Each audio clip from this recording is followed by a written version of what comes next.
मैंने देशवासियों से भी ये वादा किया था कि इस दिवाली और छठ पूजा से पहले खुशियों का डबल धमाका होगा। अब आप लोग तो यहाँ 2 दिन से ये सब जगह अब आपका चरण रज लेने का प्रयास होता होगा, तो आपको शायद अखबार देखने का मौका नहीं मिला होगा, न टीवी देखने का मौका मिला होगा, या तो घर पे बात करते हो अरे वहाँ फोटो छपी है।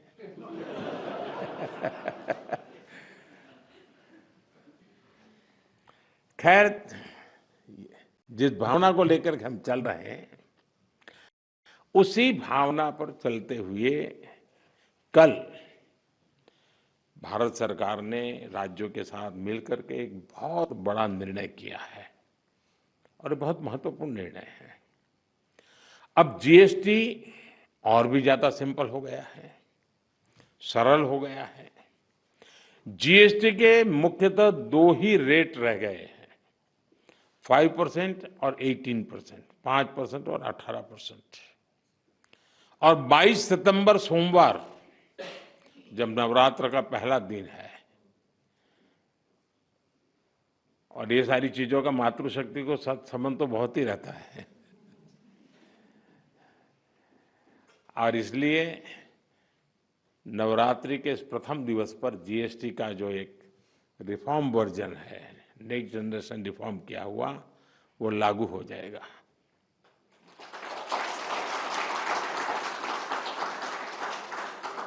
यानी नवरात्रि से ही देश के करोड़ों परिवार की जो जरूरतें हैं वो और अधिक सस्ती मिलनी शुरू हो जाएगी। इस बार धनतेरस की रौनक भी और ज्यादा रहेगी, क्योंकि दर्जनों चीजों पर टैक्स अब बहुत ही कम हो गया है। साथियों, 8 वर्ष पहले जब जीएसटी लागू हुआ तो कई दशकों का सपना साकार हुआ था। तो ये चर्चा कोई मोदी प्रधानमंत्री बना उसके बाद नहीं हुई, उसके पहले भी हो रही थी। काम नहीं होता था, चर्चा होती थी। ये आजाद भारत के सबसे बड़े आर्थिक सुधारों में से एक था। तब देश को अनेकों तरह के टैक्स के जाल से मुक्ति दिलाने का एक बहुत बड़ा काम हुआ था। अब 21वीं सदी में आगे बढ़ते भारत में जीएसटी में भी नेक्स्ट जनरेशन रिफॉर्म की आवश्यकता थी और उसको किया गया है। मीडिया के कुछ साथी इसको जीएसटी 2.0 के रूप में कह रहे हैं, लेकिन असल में ये देश के लिए सपोर्ट और ग्रोथ की डबल डोज है। डबल डोज यानी एक तरफ देश के सामान्य परिवार की बचत और दूसरी तरफ देश की अर्थव्यवस्था को नई मजबूती। नए जीएसटी रिफॉर्म से देश के हर परिवार को बहुत बड़ा फायदा होगा। गरीब, न्यू मिडिल क्लास, किसान, महिलाएं, स्टूडेंट्स, नौजवान, सभी को जीएसटी टैक्स कम करने से जबरदस्त फायदा होने वाला है। पनीर से लेकर के शैम्पू साबुन तक सब कुछ पहले से कहीं सस्ता होने वाला है, और इससे आपको महीने का खर्च, रसोई का खर्च भी बहुत कम हो जाएगा। स्कूटर, कार पर भी टैक्स कम कर दिया गया है। इसका बहुत फायदा उन नौजवानों को होगा जो अभी अपनी नौकरी शुरू कर रहे हैं। जीएसटी कम करने से घर का बजट बनाने और अपनी लाइफस्टाइल अच्छी करने में भी आपको मदद मिलेगी।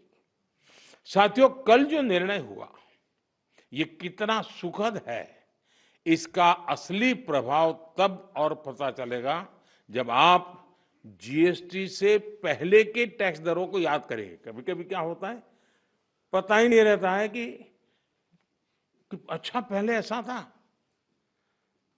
और इसलिए कभी कभी पहले की चीज याद करते हैं तब पता चलता है यहां से यहां चले गए। अब आपके घर परिवार में भी बच्चा 70 मार्क लाता है स्कूल में आपके यहाँ, और 70 का 71, 72, 75 करेगा, ध्यान नहीं जाता है।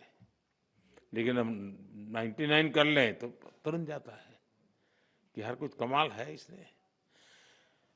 तो मेरा कहना यही है कि साथियों, साल 2014 से पहले करीब करीब हर सामान पर उस समय की जो सरकार थी, मैं किसी सरकार की आलोचना करने के लिए नहीं यहां आया, लेकिन एक आप टीचर हैं तो कंपैरिजन आप बड़े आराम से कर सकते हो और बच्चों को बता भी सकते हो। उस समय कितनी बड़ी मात्रा में टैक्स लिया जाता था पुरानी सरकार में। 2014 में मेरे आने से पहले रसोई का सामान हो या खेती किसानी से जुड़ी चीजें हो या फिर दवाइयां और यहां तक जीवन बीमा भी, ऐसी अनेक चीजों पर कांग्रेस सरकार अलग अलग टैक्स लेती थी। अगर वही दौर होता, अगर आज आप 2014 के हिसाब से होते तो आपको 100 रुपया की अगर चीज कोई खरीदते हैं तो 20-25 रुपया टैक्स का देना पड़ता है, अगर उस समय का हिसाब लगाए तो। लेकिन अब आपने मुझे सेवा का मौका दिया है। भाजपा सरकार में, एनडीए सरकार में हमारा जोर इस बात का है कि बचत कैसे ज्यादा से ज्यादा हो, परिवारों का खर्चा कम कैसे हो, और इसलिए अब जीएसटी में इतनी ज्यादा कटौती कर दी गई है। साथियों, कांग्रेस की सरकार ने कैसे आपका मंथली बजट बढ़ाया हुआ था, ये कोई भूल नहीं सकता है। टूथपेस्ट, साबुन, हेयर ऑयल, इन पर 27% टैक्स। आज आपको याद नहीं होगा, लेकिन आप देते थे। खाने की प्लेट, कप प्लेट, चम्मच, ऐसे सामान पर 18 से लेकर के 28% टैक्स हुआ करता था। Tooth powder 17% tax. यानी रोजमर्रा की ऐसी हर चीज पर उस कांग्रेस के जमाने में इतना सारा टैक्स लगता था। हालत ये थी कि कांग्रेस वाले बच्चों की टॉफी पर भी 21% टैक्स लेते थे। ये कभी उस समय अखबार में आपका ध्यान गया होगा कि नहीं, वो पता नहीं। मोदी ने किया होता तो बाल नोच लेते। साइकिल जो देश के करोड़ों लोगों की रोज की जरूरत है, उस पर भी 17% टैक्स हुआ करता था। सिलाई मशीन लाखों लाख माताओं बहनों के लिए स्वाभिमान और स्वरोजगार का एक जरिया है, यंत्र है। इस पर 16% टैक्स होता था। मिडिल क्लास के लिए घूमना फिरना तक कांग्रेस ने बहुत मुश्किल कर दिया था। कांग्रेस राज में होटल के कमरे की बुकिंग पर 14% टैक्स, और उसके ऊपर कई राज्यों में लग्जरी टैक्स लगता था, वो अलग। अब ऐसे हर सामान और सर्विस पर सिर्फ और सिर्फ 5% टैक्स लगा करेगा। अब आपको ध्यान में आता है कि 5% में ना क्या, वरना कोई तो लिखेगा ओ अभी भी मोदी 5% लेता है। होटलों में 7,500 रुपया के कमरे के कमरों में भी 5% ही टैक्स लगने वाला है। ये काम किया है आपने, काम करने वाली सरकार चुनी, वैसी भाजपा एनडीए सरकार ने किया है। साथियों, पहले अक्सर ये शिकायत रहती थी कि भारत में इलाज बहुत महंगा था। छोटे छोटे टेस्ट तक गरीब और मिडिल क्लास की पहुंच से बाहर होता था। कारण ये था कि कांग्रेस सरकार डायग्नोस्टिक किट जो पर होती है उस पर 16% टैक्स लेती थी। हमारी सरकार ने ऐसे हर सामान पर टैक्स को सिर्फ 5% कर दिया है। साथियों, कांग्रेस के राज में घर बनाना बहुत ही महंगा काम था। क्यों? क्योंकि सीमेंट पर कांग्रेस सरकार 29% टैक्स वसूलती थी। जैसे तैसे घर बना भी लिया तो एसी और टीवी या पंखा कुछ भी लाना है वो भी महंगा हो जाता था, क्योंकि कांग्रेस सरकार ऐसे सामानों पर 31% टैक्स वसूलती थी। 31%। अब हमारी सरकार ने ऐसे हर सामान पर टैक्स को 18%, 18% कर दिया, करीब करीब आधा कर दिया है। साथियों, कांग्रेस राज में किसान भी बहुत दुखी थे। 2014 से पहले किसान की खेती लागत अधिक थी और लाभ बहुत कम था। कारण यह था कि खेती किसानी के सामान पर भी कांग्रेस सरकार बहुत अधिक टैक्स वसूलती थी। ट्रैक्टर हो या सिंचाई के उपकरण हो, हाथ के औजार हो, पंपिंग सेट्स हो, ऐसे उपकरणों पर 12 से 14% तक टैक्स लिया जाता था। अब ऐसे अनेक सामानों पर जीएसटी 0 या 5% कर दिया गया है। साथियों, विकसित भारत का एक और स्तंभ है हमारी युवा शक्ति। हमारे नौजवानों को ज्यादा रोजगार मिले, जो छोटे मोटे बिजनेस में हैं उनको आसानी हो, ये भी सुनिश्चित किया गया है। हमारे जो ऐसे सेक्टर हैं जिसमें सबसे ज्यादा लेबर लगती है, उनको जीएसटी की कम दरों से बहुत बड़ा सहारा मिलने वाला है। टेक्सटाइल हो, हैंडीक्राफ्ट हो, लेदर हो, इसमें काम करने वाले साथी, इस बिजनेस से जुड़े साथियों को बड़ी मदद मिली है। इसके साथ साथ कपड़ों और जूतों की कीमतों में भी बहुत कमी आने वाली है। हमारे स्टार्टअप्स, एमएसएमई, छोटे व्यापारी, कारोबारियों के लिए टैक्स तो कम हुआ ही है, साथ ही कुछ प्रक्रियाओं को भी सरल किया गया है। इससे उनकी सहूलियत और बढ़ेगी। साथियों, नौजवानों को एक और फायदा फिटनेस के सेक्टर में भी होने वाला है। जिम, सैलून, योगा जैसी सर्विसेज पर टैक्स कम किया गया है। यानी हमारा नौजवान फिट भी होगा और हिट भी होगा। और मैं आपको याद दिला दूं, सरकार आपकी फिटनेस के लिए इतना कुछ कर रही है, तो एक बात मैं बार बार कहता हूं, अब तो ऐसे लोग हैं डेली 200 लोगों से बात करते हैं आप लोग। आप लोगों को मेरी बात जरूर बताइए कि मोटापा हमारे देश के लिए बहुत चिंता का विषय है, इसलिए खाने का तेल 10% कम करने से शुरुआत करें। मोहम्मद जी, आप मेरा एम्बेसडर बन जाइए।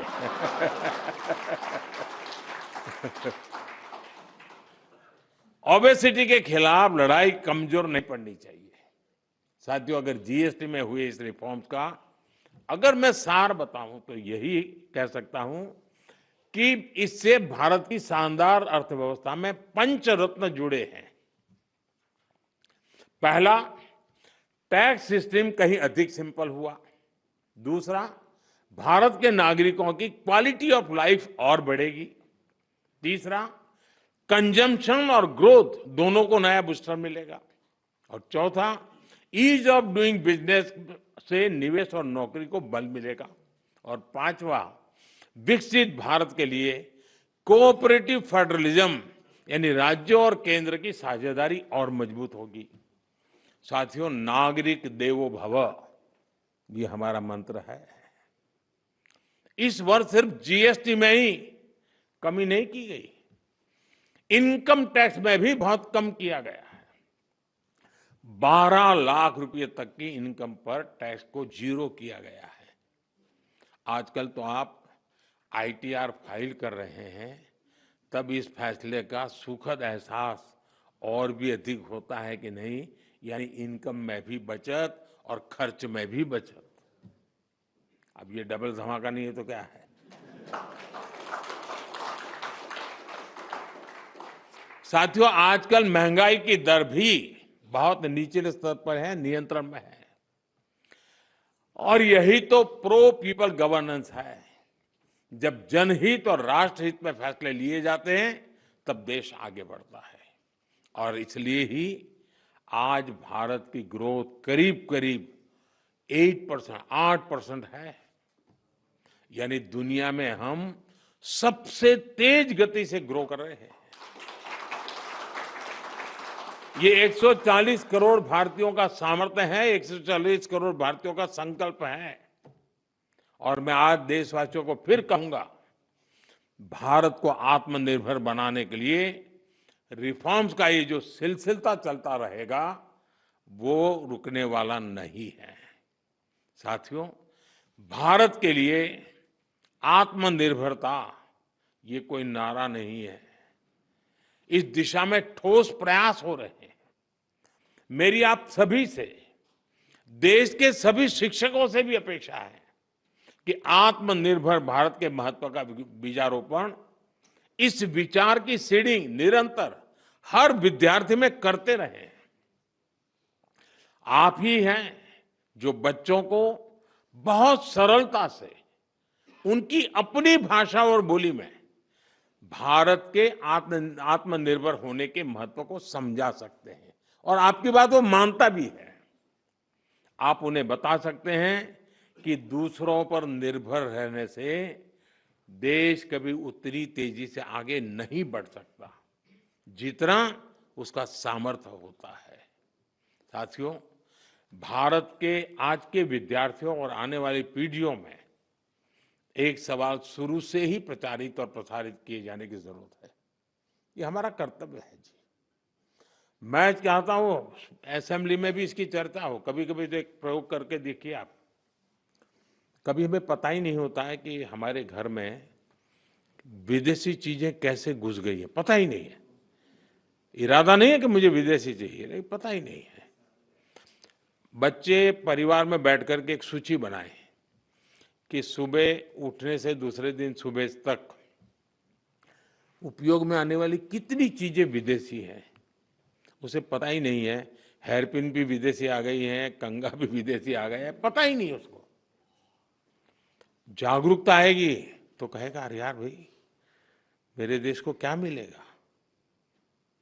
और इसलिए मैं मानता हूं कि आप पूरी नई पीढ़ी को आंदोलित कर सकते हैं। जो काम महात्मा गांधी जी ने किसी समय हमारे लिए छोड़ा है, अब पूरा करने का सौभाग्य हमें मिला है, और मैं चाहता हूं कि हम लोगों ने करना चाहिए। और मैं बच्चों के सामने हमेशा एक बात उनको प्रेरित करते हुए कहता रहूं, मैं ऐसा क्या करूं जिससे मेरे देश की किसी न किसी आवश्यकता की पूर्ति हो। ये चीज है मेरे देश में नहीं है, नहीं मैं करूंगा, मैं कोशिश करूंगा, मैं मेरे देश में लाऊंगा। अब आप कल्पना कीजिए, हमारे देश में आज भी 1 लाख करोड़ रुपया का खाने का तेल बाहर से लाना पड़ता है। खाने का तेल। हम कृषि प्रधान देश हैं। या तो हमारी लाइफस्टाइल, या हमारी आवश्यकताएं, या हमारी मजबूरियां, तो ऐसी बहुत सी चीजें हैं। देश को आत्मनिर्भर बनाना ही पड़ेगा। अब 1 लाख करोड़ रुपया बाहर जाता है, वो यहीं रहता तो कितने स्कूल के बिल्डिंग बन जाते, कितने बच्चों की जिंदगी बन जाती। और इसलिए आत्मनिर्भर भारत की बात को हमने अपना जीवन मंत्र बनाना पड़ेगा, और हमने नई पीढ़ी को उसके लिए प्रेरित करना पड़ेगा, और देश की आवश्यकता के साथ खुद को जोड़ना चाहिए। ये बहुत जरूरी है। ये देश ही है जो हमें कहां से कहां पहुंचाता है। ये देश ही है जो हमें इतना कुछ देता है। इसलिए हम देश को क्या दे सकते हैं, देश की किस जरूरत को पूरा कर सकते हैं, ये हर विद्यार्थी के मन में, हमारी नई पीढ़ी के मन में जरूर रहना चाहिए।